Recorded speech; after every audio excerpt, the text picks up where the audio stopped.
ফিরে তাকাচ্ছে না, এখন অন্য মেয়েদেরকে নিয়ে ফুর্তি করে বেড়াচ্ছে। এখন তাহলে আমার লাইফটা কি হবে? এখন তো আমার পুরো জীবনটাই বরবাদ করে দিল। সে মাইনর ছেলে আছে, তার বয়স হচ্ছে 17 ইয়ার্স। শফিককে যে পুলিশে অ্যারেস্ট করে নিয়ে গেছে, শফিককে কি ফাঁসানো হয়নি?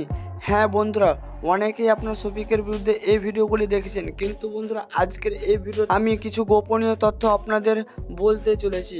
তো ভিডিওটি সম্পূর্ণ দেখতে থাকুন এবং এই ভিডিওটি বেশি বেশি করে শেয়ার করে দিন এবং চ্যানেলে নতুন হয়ে থাকলে প্লিজ চ্যানেলটিকে সাবস্ক্রাইব করবেন। তো বন্ধুরা, শফিকের ওয়াইফ ভিডিওটিতে শফিকের বিরুদ্ধে কি বলছে আগে সম্পূর্ণ ভিডিওটা দেখুন।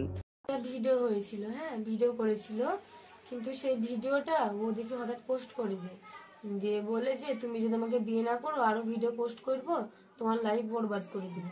আমি ওকে বিয়ে করতে বাধ্য হয়েছিলাম, হ্যাঁ ব্ল্যাকমেল করতে, দিয়ে আমি ওকে বিয়ে করতে বাধ্য হয়েছি। আর এখন ও ওইসব ভিডিও ভাইরাল করে এখন ও আমার দিকে আর ফিরে তাকাচ্ছে না, এখন অন্য মেয়েদেরকে নিয়ে ফুর্তি করে বেড়াচ্ছে। এখন তাহলে আমার লাইফটা কি হবে? এখন তো আমার পুরো জীবনটাই বরবাদ করে দিল। তাহলে আমি এখন কি করব আমি বলেন? কারণ আমার তো একটা লাইফ আছে, তাই না? আমি তো একটু বাঁচতে চাই, কারণ ওর জন্য যদি আমি মরে যাই তাহলে আমার ফ্যামিলি তো আমার জন্য শেষ হয়ে যাবে, তাই না? আর ও এখন আমাকে বিয়ে করে অন্য মেয়ে নেয় আসছে, এখন আমার দিকে আর ফিরে তাকাচ্ছে না, এখন তাহলে আমার কি হবে? শফিকের ওয়াইফ শফিকের বিরুদ্ধে কিন্তু অনেক কিছু বলছে, কিন্তু তার কথা একটাও কোনো কিছু বলছে না। সো বন্ধুরা, তার ওয়াইফ বলছে শফিক নাকি তাকে জোর করে বিয়ে করেছে, এবং বন্ধুরা শফিক যদি বিয়ে না করলে তার অনেক গোপনীয় ভিডিও ভাইরাল করে দিবে।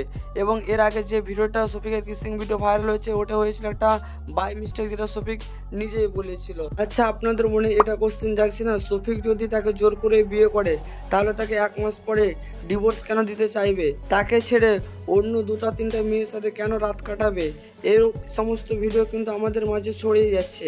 এখানে কিন্তু অনেক ভাবার বিষয় রয়েছে। যদি শফিককে অ্যারেস্ট করা হয় এই বিষয়ের জন্য, তাহলে তার ওয়াইফকেও অ্যারেস্ট করা দরকার এবং তার ফ্যামিলিকেও সব কিছু জিজ্ঞাসাবাদ এবং অ্যারেস্ট করা দরকার। সো বন্ধুরা, এই ভিডিওতে আমি না বলতে চাইছি শফিকের বিরুদ্ধে, না বলতে চাইছি শফিকের ওয়াইফের বিরুদ্ধে। যেটা সত্যি ঘটনা সেটাই বন্ধুরা আপনাদের জানালাম। তো বন্ধুরা, আপনাদের এই সঠিক ইনফরমেশনটা আশা করি ভালো লেগেছে। তো ভালো লাগলে ভিডিওটি বেশি বেশি করে শেয়ার করে দিন আপনাদের সকল বন্ধুকে। তো এরকম ইন্টারেস্টিং এবং আপডেট ভিডিও পেতে প্লিজ চ্যানেলটিকে সাবস্ক্রাইব করে পাশে দেখুন। আজকের ভিডিওটা এই পর্যন্ত। ভালো থাকুন, সুস্থ থাকুন, টেক কেয়ার।